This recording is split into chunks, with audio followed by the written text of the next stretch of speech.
کے دن کا، سوموار کے دن کا، کیونکہ اس دن حجاج کرام عرفات میں ہوں گے۔ تاریخ نہیں دیکھنی، دیکھنا یہ ہے کہ حجاج عرفہ یہ حج کا رکن اعظم ہے، حج کا سب سے بڑا رکن ہے وقوف عرفہ۔ دو ہی رکن ہیں حج کے، وقوف عرفہ، طواف زیارت، بس یہ دو رکن ہیں، اور باقی مناسک ہیں۔ مناسک حج بہت ہیں، اور یہ دو رکن ہیں۔ رکن اعظم وقوف عرفہ، جناب رسالت مآب صلی اللہ علیہ وسلم اس دن اپنی اونٹنی پر سوار تھے، خطبہ ارشاد فرما رہے صلی اللہ علیہ وسلم۔ اللہ نے حضرت عمر رضی اللہ عنہ فرماتے ہیں عصر کی نماز کے بعد شام سے کچھ پہلے جب حضور اپنی اونٹنی پر سوار تھے، اس وقت یہ آیت نازل ہوئی، الیوم اکملت لکم دینکم واتممت علیکم نعمتی ورضیت لکم الاسلام دینا۔ اللہ تعالیٰ نے تمہارے لیے تمہارا دین حق مکمل کر دیا، اپنی نعمت کی تتمیم فرما دی۔ یہ اتمام نعمت ربانی، اور اب قیامت تک اللہ نے یہی دین اسلام کو پسند فرما لیا ہے۔ اب کوئی شریعت نئی نہیں آئے گی، یہی قیامت تک چلے گی، شریعت جناب محمد عربی صلی اللہ علیہ وسلم۔ جب یہ آیت نازل ہوئی، صحابہ فرماتے ہیں نبی علیہ السلام اونٹنی پر تھے، اونٹنی بیٹھ گئی۔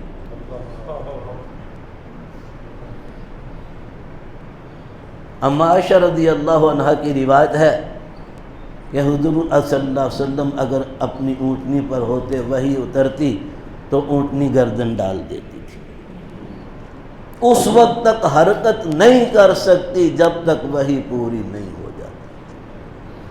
حدیث پاک میں آتا ہے آپ صلی اللہ علیہ وسلم میں وزن بڑھ جاتا تھا، اتنا کہ وہ جانور کھڑا رہنے کی سکت نہیں رکھتا، بیٹھ جاتا۔ حجۃ الوداع کے موقع پر بھی ایسے ہوا، اونٹنی بیٹھ گئی جب یہ آیت نازل ہوئی۔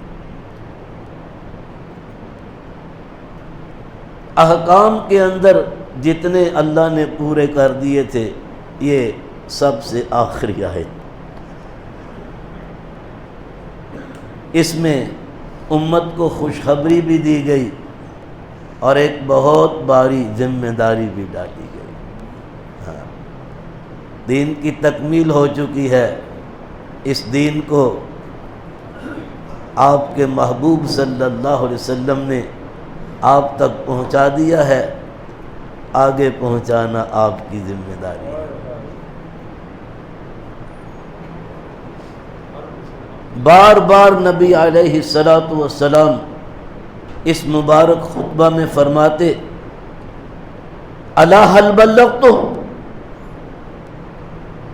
کہو میں نے پیغام الہی تم تک پہنچا دیا۔ صحابہ رضی اللہ عنہم بیک زباں ہو کے عرض کرتے انک قد بلغت وادیت یا رسول اللہ، اے اللہ کے رسول پہنچایا ہی نہیں، پہنچانے کا حق ادا کر دی۔ تو حضور صلی اللہ علیہ وسلم انگشت شہادت مبارک آسمان کی طرف اٹھا کے اللہم اشہد اللہم اشہد اللہم اشہد، اے اللہ گواہ رہو، اے اللہ مخلوق خدا کی گواہی سن لے کہ میں نے تیرا پیغام انہیں پہنچا دیا۔ اور پھر حکم دیا فَلْيُبَلِّغُ شَاهِدُ الْغَائِبَ، جتنے موجود ہو اب دنیا کے کونے کونے میں جہاں کوئی بستا ہے، یہ پیغام الہی اس تک تم پہنچاؤ اور قیامت تک آنے والوں تک بھی پہنچاؤ۔ صحابہ سے تابعین، ان سے تبع تابعین، ان سے سلف صالحین، چلتے چلتے میرے اور آپ تک پہنچا۔ اب آگے پہنچانا یہ ذمہ داری کس کی ہے؟ ہر مسلمان رسول اللہ صلی اللہ علیہ وسلم کی ختم نبوت کے صدقے میں، کیونکہ اب نبی کوئی نہیں آئے گا، شریعت مکمل، اور تا قیامت یہی شریعت محمدیہ صلی اللہ علیہ وسلم چلے گی، نئی شریعت، نیا نبی ہرگز کوئی نہیں آئے گا، کوئی ذلی، کوئی بروزی، کسی قسم کا کوئی.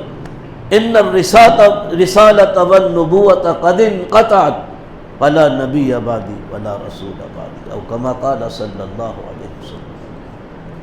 تو میں نے عرض کیا وہ پہاڑ کی چوٹی پہ رکھا جس کو تم حجر اسود کہتے ہو، سفید تھا، چمکدار تھا، لائٹ پڑی، ریفلیکٹ ہو کر جہاں جہاں تک گئی، جناب ابراہیم علیہ السلام کو حکم دیا یہ نشان لگا دو، یہ زمین حرم ہے.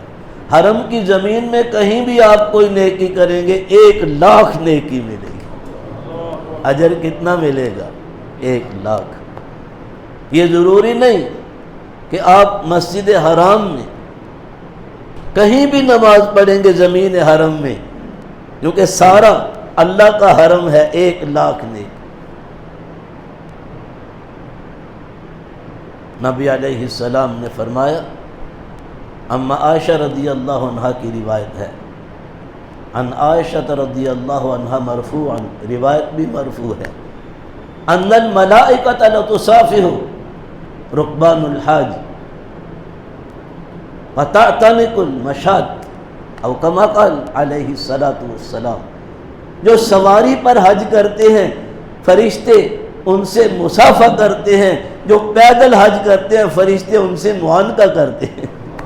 اسی کیا نے گلے مل دینے. ایک روایت میں ہے، من حج من مکہ ماشیا حتی یرجع الی مکہ، کیونکہ حج کے اعمال کا آغاز مکے ہی سے ہوتا ہے اور مکے ہی پر ختم ہوتا ہے. 8 ذی الحجہ کو یوم الترویہ میں احرام باندھ کر نکلتے ہیں، حرم سے جاتے ہیں مینا میں،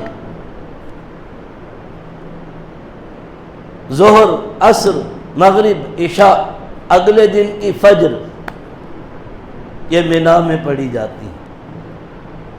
مناسب ہے کہ مسجد حیف میں پڑھے، اگر وہاں تک رسائی نہیں اپنے خیمے میں جہاں چاہو پڑھو.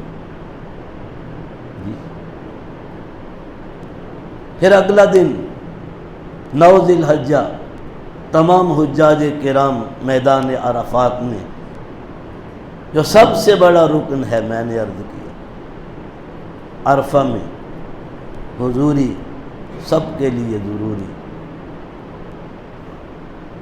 دن بھر دعائیں، مناجات رب العالمین سے گڑ گڑا کے، چونکہ یہی میدان حشر ہے. یوں جانو کہ حشر میں ہے، اور کفن کی 2 چادریں، یہی ابتدائی تمدن کا لباس تھا ابراہیم علیہ السلام، اور یہی میت کو کفن پہنایا جاتا ہے.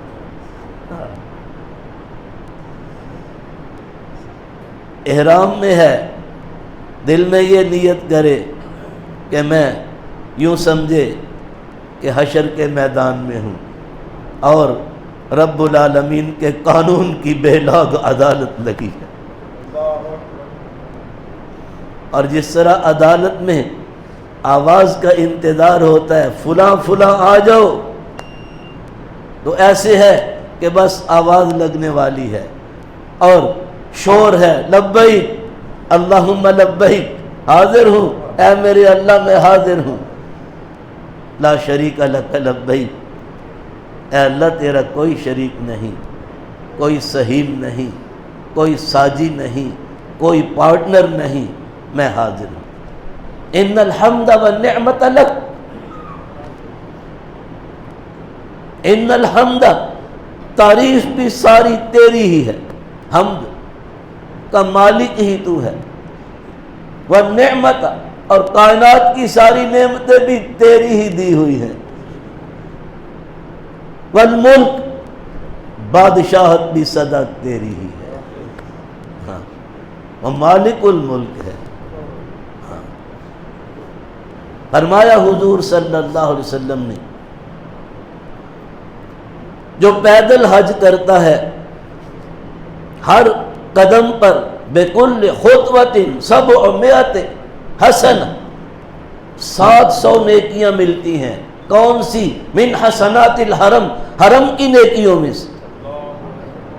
قیلا وما حسنات الحرم یا رسول اللہ، یا رسول اللہ حرم کی نیکیوں سے کیا مطلب، کیا مراد ہے؟ فرمایا بکل حسنۃ 100,000 حسنہ، ایک ایک نیکی 1,00,000 نیکی کے برابر۔ کتنی ہو گئی؟ 7 کروڑ نیکیاں ہر قدم پر۔ جب جناب عبداللہ ابن عباس رضی اللہ عنہما بیمار ہوئے، بدن میں ضعف آیا، تو اس وقت افسوس کرتے تھے کہ میں نے پیدل حج نہیں کیا۔ حج کیے ہیں، بہت کیے ہیں، لیکن سواری پر۔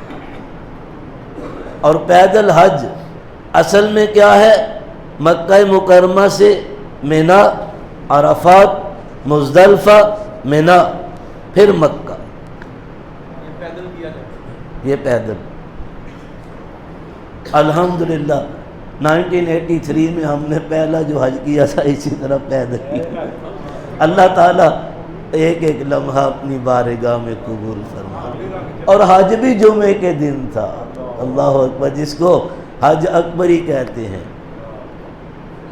ہاں، سارے عالم کے علماء وہ فضیلت بیان کرتے ہیں، جس دن جمعے کو حج ہوتا ہے بہت زیادہ دنیا کے مسلمان حاضر باش ہوتے ہیں اس حج کو پانے۔ کبھی کبھی جمعے کا آتا ہے۔ ہاں، تو میں نے عرض کیا 1983 میں یہ حج جمعے کے دن تھا، اور الحمدللہ پیدل کیا تھا، مکے سے مینا، پھر عرفات، مزدلفہ رات کو، اگلے دن پھر مینا میں، پھر طواف زیارت کے لیے مکہ مکرمہ۔ سیٹی بولی سی یاد ہے، 10 ہیں۔